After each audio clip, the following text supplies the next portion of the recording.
Morris বাবা, আমি তো বিয়া করছি। বিয়ার পরে আমার জীবনটা কেমন যাইব? ইল বাবা, তুই তো আইসাওয়াত এই মরিস বাবার কাছে। তুই কি জানিস এই মরিস বাবার কি দখল? তুই কি সহ্য করতে পারবি? পারবো বাবা। আমি দেখতে পাচ্ছি তোর সংসারে প্রথম 5 বছর প্রচুর কষ্ট হবে, ঝগড়া হবে।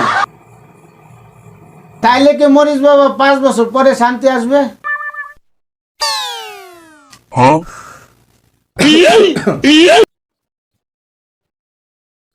না রে বাচ্চা, 5 বছর পর আস্তে আস্তে তোর সহ্য হয়ে যাবে। যা বাচ্চা, তুই এখন যেতে পারিস। আমি এখন ধ্যানে মগ্ন হব।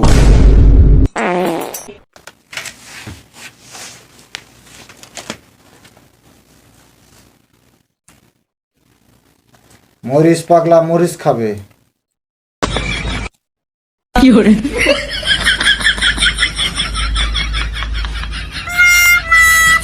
মরিচ এত জাল কে?